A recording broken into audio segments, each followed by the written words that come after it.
I'm Michael Home. I've been cutting hair for 20 years, and in this video I'll walk you through a simple process for cutting this popular men's hairstyle from start to finish using easy to understand ideas. I'll also tackle problems along the way and explain that too. I'm starting this cut with a number 4 guard. I've got the lever up on the clipper and I'm starting with the teeth at the very perimeter of the hairline. Using gentle pressure, I'll work straight up the side of the head as if I'm aiming for the ceiling. On the side of the head, the area that protrudes the most is known as the parietal ridge. Just so you know, this is what that parietal bone looks like underneath all that hair. When I reach that point, I relax the gentle pressure, but continue in the same direction with the clipper. This is really a bread and butter technique. Stepping round to the back, I'm going in at the perimeter of the hairline again, and I'm working up towards the parietal ridge, but this parietal ridge is going to move over into the occipital ridge, because at the back of the head you don't have a parietal bone, you have an occipital bone, so the ridge becomes the occipital ridge. That's the bit at the back of your head that sticks out the most. So you can see here, I'm just going in at the hairline and I'm working my way straight up and gliding off. There's that occipital bone for you that I was talking about. In these areas behind the ear, you can often get dark patches. So it's a good idea to crisscross with the clipper. Don't crisscross high up towards those ridges, just keep it low, and that'll help you to eliminate any dark patches that might be there.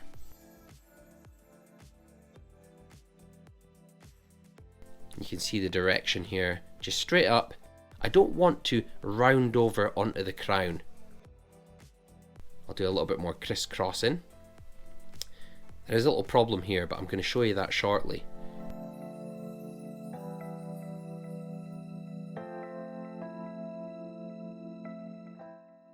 So again, just working straight up. This is how it looks at the back. You can see there exactly how far I'm going. I don't want to go any further than this line because the crown is really important, and I'm going to cut that with scissors. It's actually easier than you think. I'm going to show you how to do it in this video. This clipper I'm using, if anyone wants to know, is a wall magic clip.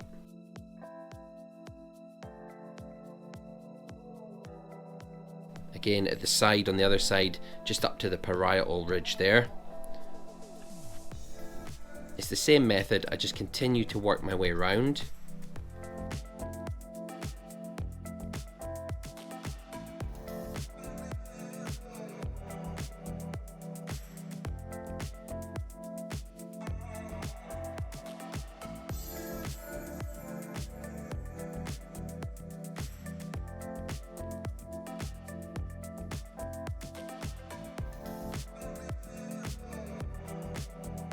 I'm going to taper the back of this with a number 2, but you can see we have a problem here.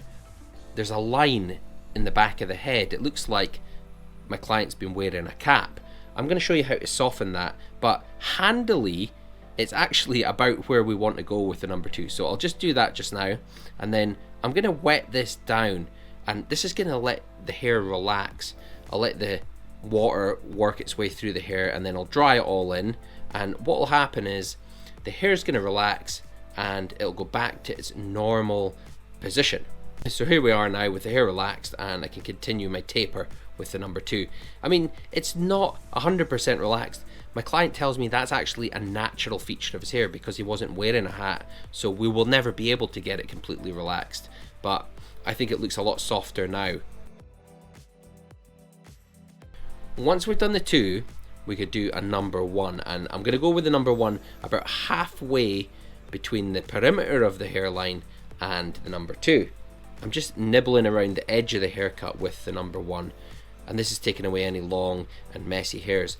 Once I line this up, you'll see just how neat it's going to appear, just because we've gone from the 4 down to the 2 down to the 1.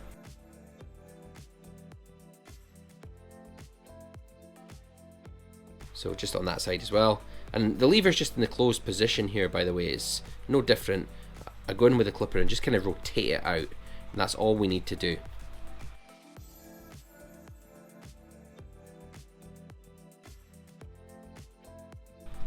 With the little trimmer, I'm going to go in with the comb and tease the hair up from the sides. So I'm lifting up with the comb, and then I'm going to run the clipper over it, and that's going to shorten it quite nicely and quite neatly. Around the edges, just trim any very, very soft hairs. Nothing too much. I don't want a severe line. Although in hindsight, looking back at this, I could have probably curved that or faded it a little more. I've left a little bit of a line on the edge of the sideburn, and I could have softened that more, I think. However, you live and learn. On the ear, put the comb in and flip it over so it's sitting on the ear, and trim across. Then use the corner of your blade just to take any loose hairs away from around the ear. At the back of the ear, I like to draw a line from the top of the ear down to the nape of the neck that's quite straight, and you'll see just now just how beautifully that will frame all that work that you did earlier. The 4 down to the 2 down to the 1, and it'll just accentuate the taper work that you did. Spend a bit of time to make sure that that line is as straight as possible. And just clear away all the neck hair.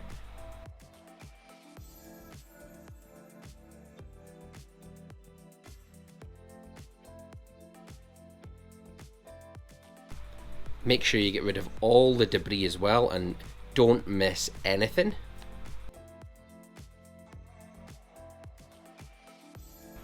Now at the back of the neck, let's not go beyond the hairline.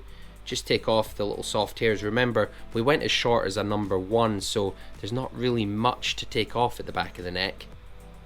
Okay, onto the half. This will just join our 0 and our number 1. Just a little touch on the edge with the half. That's it. Nothing crazy. Beautiful. So same on the other side. Let's match all that up. You can see this starting to come together now, but we need to cut the top. So on the top, I'm going to establish a guideline. So if I separate this hair away from the middle, and I take this section in the middle, I'll lift it up.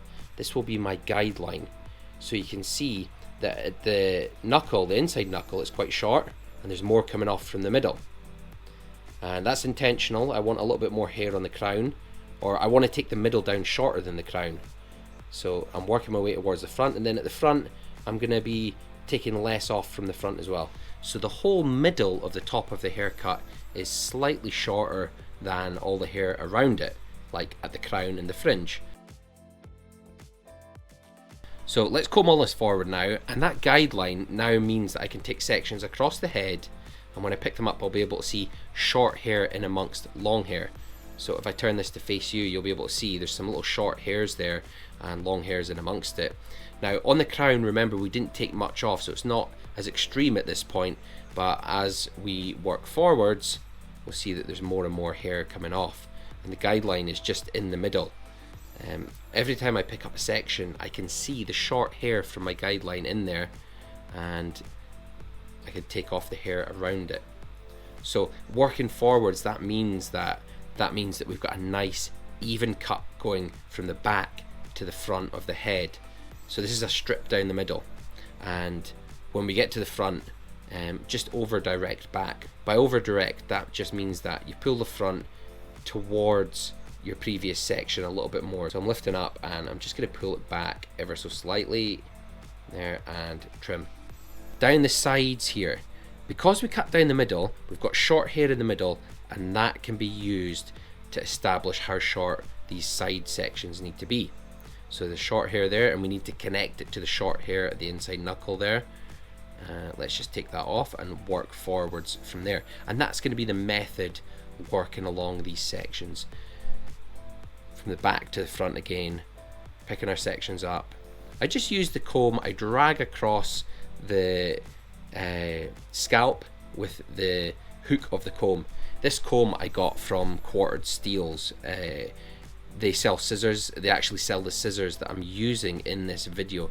They're excellent scissors, VG10 steel. I'll tell you more about them in a minute. So we've worked all the way at the front. We need to step over to the other side now and cover that area. Same method, okay? We've got a guide in the middle of the head, and I can use that. I can establish there's short hair there, and I'll do exactly what I did on the other side. And while you watch this, let me tell you about these scissors, which is VG10 steel, and VG10 means vanadium gold 10. Now there is no gold in these scissors. Gold refers to the standard of the steel that's used. It's really the gold standard. Because it's such a hard steel, it has a convex edge, which is a preferable edge for barbering. And you'll see I'll be slicing the fringe later in this haircut, and you need a convex edge if you're going to be slicing hair. So anyway, let's work our way to the front. You'll notice the direction here. I'm going kind of more from the middle towards the fringe with that section. Okay, on the sides. Let's separate the front out of the way, and we need to blend it all in now, this section here. So if I pick up a section at the front there, and I find my little short point, there we go, and just cut straight up the fingers, okay? That means that it's gradually getting longer. I'm just going for a straight line. Remember we went for the ceiling with the clipper? So the same thing with the scissors. Just pull the hair out now, and let's just make sure if we're aiming from the ceiling that there's nothing sticking out.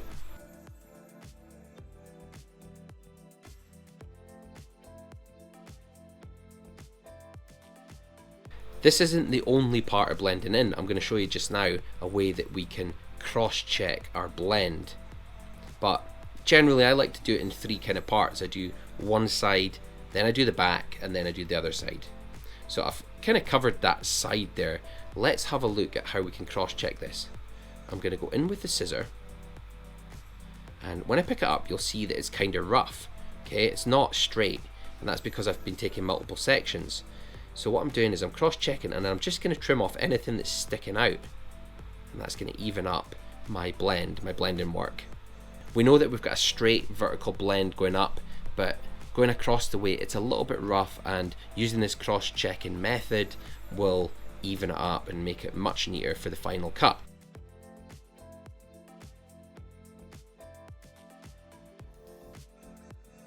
So at the back you've got the occipital bone, and again I'm going to pull this hair out and just continue aiming for the ceiling now.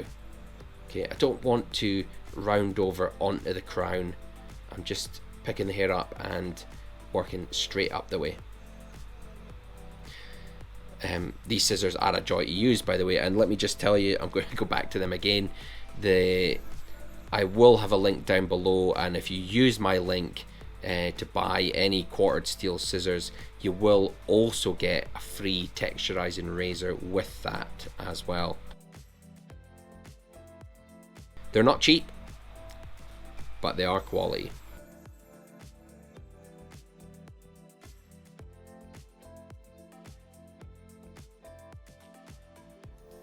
So on the crown here, really be careful. We don't want to be shortening this crown too much. You'll notice that the bulk is kind of spreading out from the point of the crown in the middle. So all I'm doing is neatening it up around the edges, and you'll find it's going to lie fine. Although I am going to chuck you a bone here. We will take a little bit off the crown, because I just want to check to make sure that there's not an extremely high point on the crown. I'll come to that in just a second. Last little bit here at the side of the crown.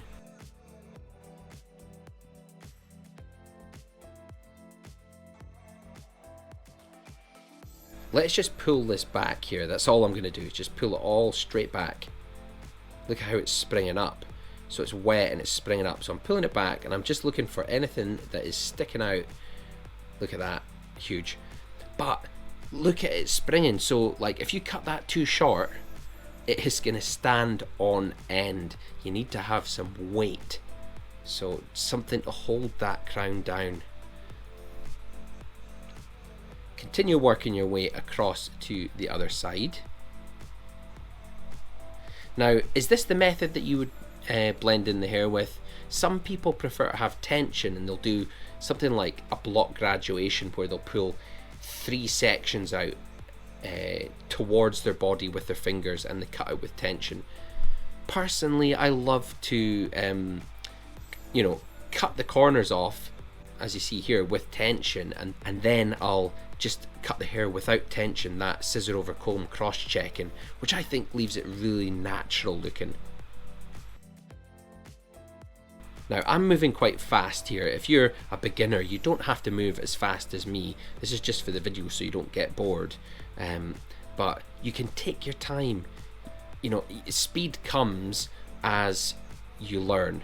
And for me, I spent a long time just practicing things that I had in my head, learning all these techniques, to the point that I kind of do it without thinking. It's like driving a car. It's very automatic, and I know exactly what I'm doing every time I pick up a section of hair.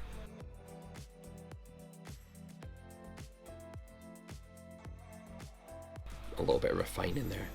Okay, let's have a look at the front here now. So because we took all the weight from the top, from behind, there isn't a huge amount of work to do. I'm going to leave it on his eyebrow, but it's going to be so simple, okay? Let's not put tension on it. I'm just going to put my scissor underneath, pick the whole lot up on the comb, and just cut across the comb. So the fringe is just lying in its natural state on the comb. I'm not pulling down with my fingers, because when you release it, sometimes little bits recoil and then it's not straight. So, and I'm almost chipping in some areas, and that's going to give it a slightly rougher texture. Not massively rough. I said I was going to be doing some slicing, so I'm going to slice the fringe to create more division between chunks on the fringe. So that'll add texture in itself. So to slice, you're going to go into a thick area and slide down the area with the scissor. Don't close the scissor. You'll notice that I don't close my thumb all the way down. I've got the blades open, and I just pick areas that I feel are thick, and I'll try and make them kind of into sharp points. This is taking weight out of the fringe, and it's adding a little bit of texture. At the end of this haircut, I'm going to style it with some hair powder, which is very textured, and I want it to be kind of like a structured, messy texture look. So lots of texture in the fringe is going to look quite good. Right, let's get this dried off now. When you're using texture powder, by the way, if you've got a hairdryer that goes to cold, I'd recommend that you set your hairdryer to cold before you put the texture powder in, because some of the texture powders are wax based and they can melt in the hair. So try and cool the hair down, and that'll make it kind of like more dry looking. So I'm not overworking it. I'm letting the powder just kind of fall into the hair, and look what it does. It gives it so much lift at the root. It gives you a lot more volume on the hair.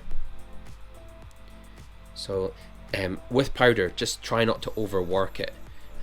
I know it's like a baker with dough. If you overwork it, you can ruin it. So let's not overwork this. I'm just kind of going around, picking at little bits and kind of styling the way I want. Here's the overall look. Tell me what you think. What do you think? Do you like the volume? Do you like the cut? Was it too easy? Do you want to see something harder in the next video? Was it understandable? Is there anything you didn't understand or anything you didn't like? Drop a comment below.